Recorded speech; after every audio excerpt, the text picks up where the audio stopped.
Hello and welcome. My name is Fleshwad, and today I'm going to be reading a creepypasta titled The Russian Sleep Experiment. I've been wanting to read this creepypasta on my channel for a very long time, but I could never think of anything to draw for the story. So I decided to just read to the camera today. I asked on my community tab on my channel which creepypasta you guys wanted to hear. A lot of you said the Russian sleep experiment, so here we go. For a better viewing experience, make sure to watch in the dark and with headphones on. Russian researchers in the late 1940s kept 5 people awake for 15 days using an experimental gas-based stimulant. They were kept in a sealed environment to carefully monitor their oxygen intake, so the gas didn't kill them, since it was toxic in high concentrations. This was before closed-circuit cameras, so they had only microphones and 5-inch thick porthole-sized windows into the chamber to monitor them. The chamber was stocked with books, cots to sleep on, but no bedding, running water and toilet, and enough dried food to last all 5 for over a month. The test subjects were political prisoners deemed enemies of the state during World War II. Everything was fine for the first 5 days. The subjects hardly complained, having been promised falsely that they would be freed if they submitted to the test and did not sleep for 30 days. Their conversations and activities were monitored, and it was noted that they continued to talk about increasingly traumatic incidents in their past, and the general tone of their conversation took on a darker aspect after the 4-day mark. After 5 days, they started to complain about the circumstances and events that led them to where they were, and started to demonstrate severe paranoia.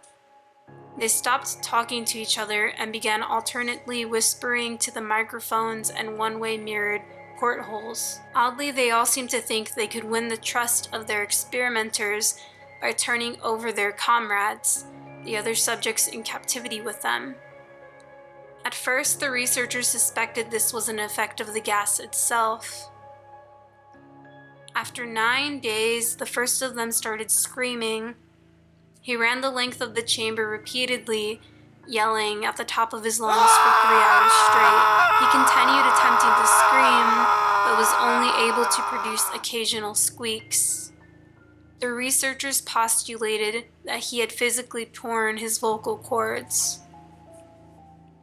The most surprising thing about this behavior is how the other captives reacted to it, or rather, didn't react to it.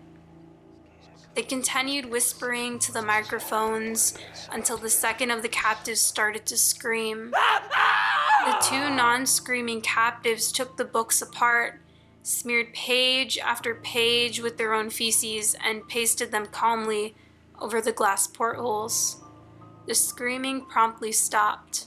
After 3 or more days passed, the researchers checked the microphones hourly to make sure they were working, since they thought it impossible that no sound could be coming with 5 people inside.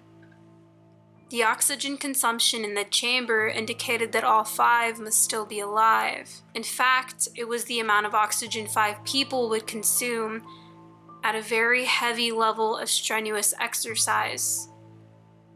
On the morning of the 14th day, the researchers did something that they said they would not do to get a reaction from the captives. They used the intercom inside the chamber, hoping to provoke any response from the captives they were afraid were either dead or vegetables. They announced, "We are opening the chamber to test the microphones. Step away from the door and lie flat on the floor, or you will be shot.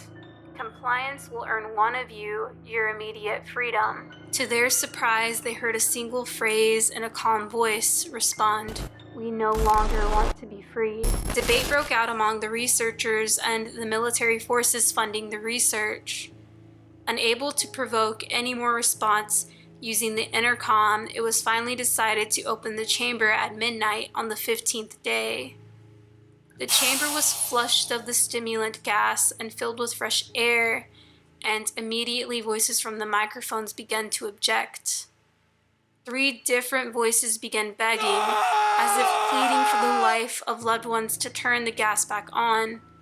The chamber was opened and the soldiers sent in to retrieve the test subjects. They began to scream louder than ever, and so did the soldiers when they saw what was inside. 4 of the 5 subjects were still alive, even though no one could rightly call the state that any of them were in life.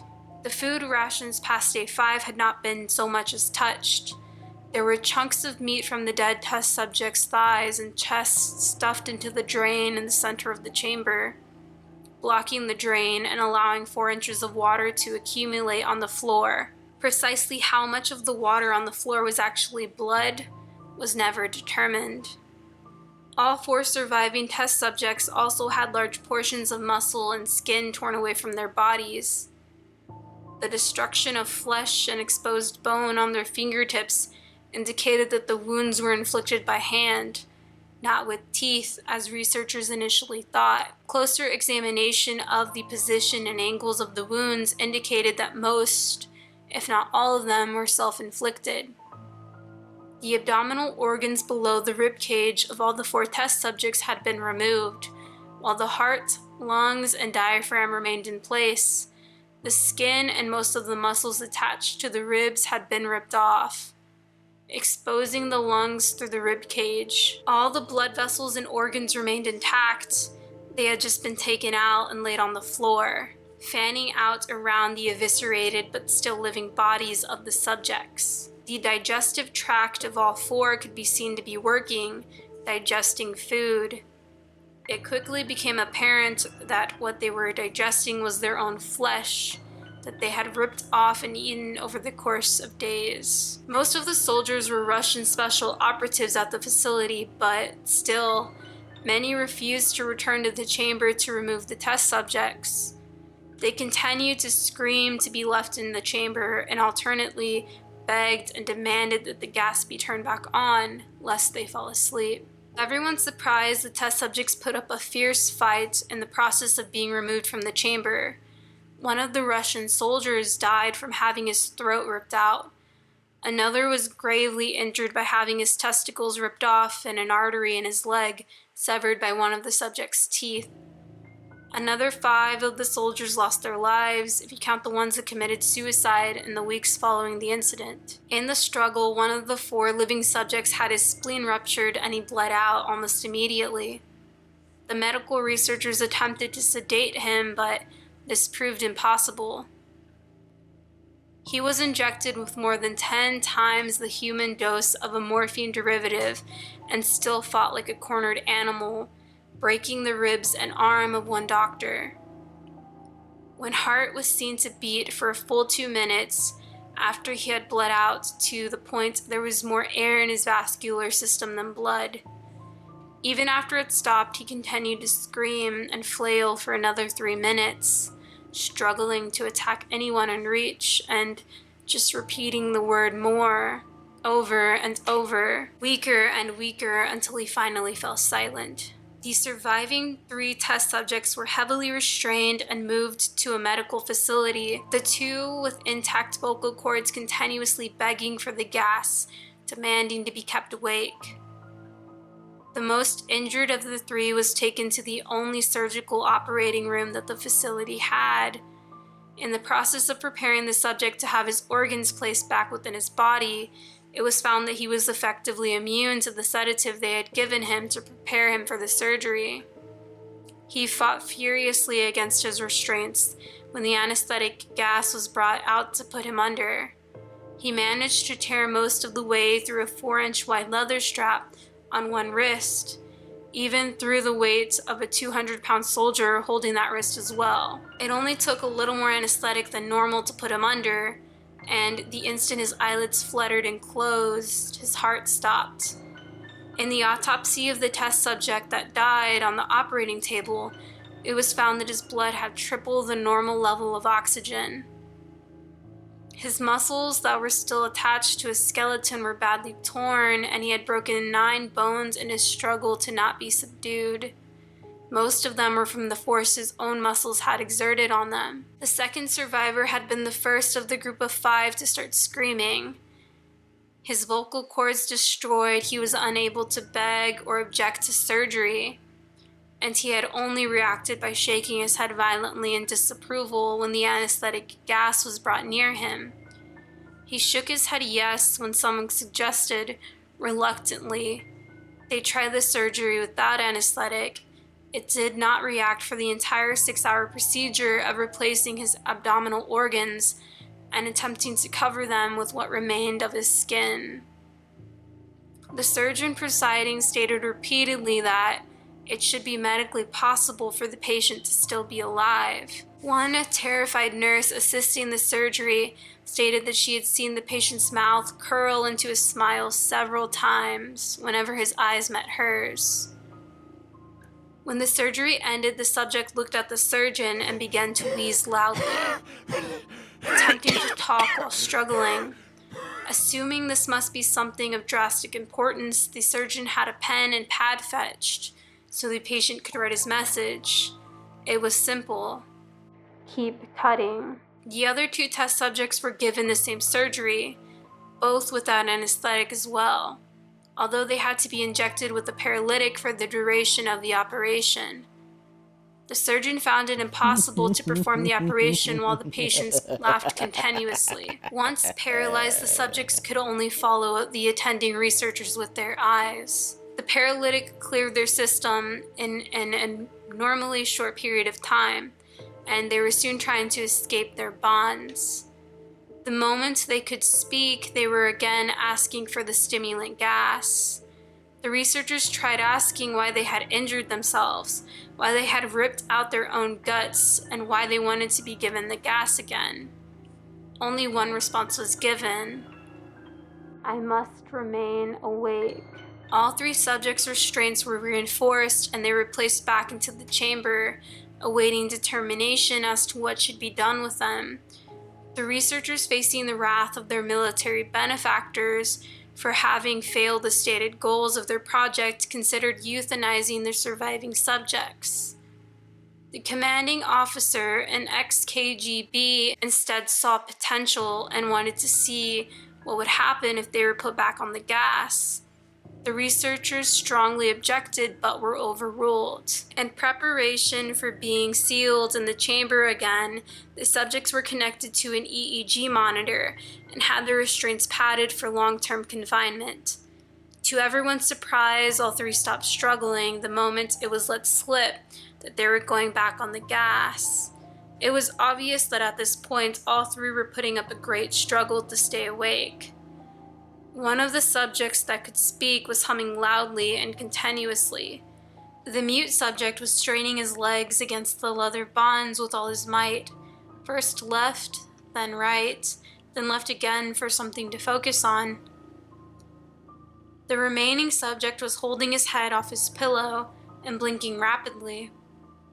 Having been the first to be wired for EEG, most of the researchers were monitoring his brainwaves in surprise. They were normal most of the time, but sometimes flatlined inexplicably. It looked as if he were repeatedly suffering brain death before returning to normal. As they focused on paper scrolling out of the brainwave monitor, only one nurse saw his eyes slip shut. At the same moment, his head hit the pillow. His brainwaves immediately changed to that of deep sleep, then flatlined for the last time as his heart simultaneously stopped. The only remaining subject that could speak started screaming to be sealed in now. His brainwaves showed the same flat lines as the one who had just died from falling asleep. The commander gave the order to seal the chamber with both subjects inside, as well as 3 researchers. One of the named 3 immediately drew his gun and shot the commander point blank between the eyes, then turned the gun on the mute subject and blew out his brains as well. He pointed the gun at the remaining subject, still restrained to a bed as the remaining members of the medical research team fled the room. I won't be locked in here with these things, not with you, he screamed at the man strapped to the table. What are you? He demanded. I must know. The subject smiled. Have you forgotten so easily? The subject asked. We are you. We are the madness that lurks within you all, begging to be free at every moment in your deepest animal mind. We are what you hide from in your beds every night. We are what you sedate into silence and paralysis when you go to the nocturnal heaven where we cannot tread. The researcher paused, then aimed at the subject's heart and fired. The EEG flatlined as the subject weakly choked out. So nearly free. And that's the end of the creepypasta, The Russian Sleep Experiment. Like I said, it's a very, very good creepypasta. Government experiments always are very creepy, and the thought of them is just really scary. So I really do love that creepypasta. I hope you guys liked this different video. If you did like it, make sure to click the like button. And I also have tons of other creepypastas that I actually do drawings to. If you want to check those out, I'll leave them linked below. But that's going to be the end of this video. Make sure to comment a creepypasta that you'd like to see me read on the channel. Before we go, I just want to say a quick thank you to all of the new fan arts that I have gotten. So we're starting off with Maddie, and Maddie drew my OC May, and I actually got to see her draw it in her live stream. It was so cool. Here it is right here, and it's very cool looking. It's like a negative effect almost, like black and white, except it's purple and dark purple. It's very cool. I love it. Next we have Zella Chan on Instagram, and it's a pencil drawing, and it's so cute, and in the corner it actually says I heart Fleshwad, and I love it. Next we have Narwhal the Fangirl, and she actually submitted this on DeviantArt. So if you have art that you want to upload to DeviantArt, I can also see it there. And she drew May with a turtleneck sweater. How cute is that? I really, really love her art style. The hair is really sparkly. Thank you. Next we have BA_NA_N chick on Instagram. She drew May in like a very pastel-y type world. It's very pastel. It's very cute. I really love May's expression. She looks like maybe like a leader in this post-apocalyptic pastel world. I love this fan art so, so much. And last we have Ella_Epoham on Instagram, and this drawing of May is like a very cool, almost like symmetrical style.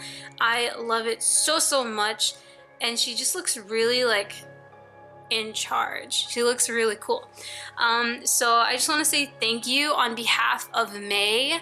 She's feeling super duper loved right now. Thank you guys so, so much for all the fan art. And if you have more fan art that you want to submit to me, that you want me to see, just go and you can leave it on my Twitter, you can leave it on DeviantArt, or you can leave it on my Instagram. And if you leave it on my Instagram, I have a little...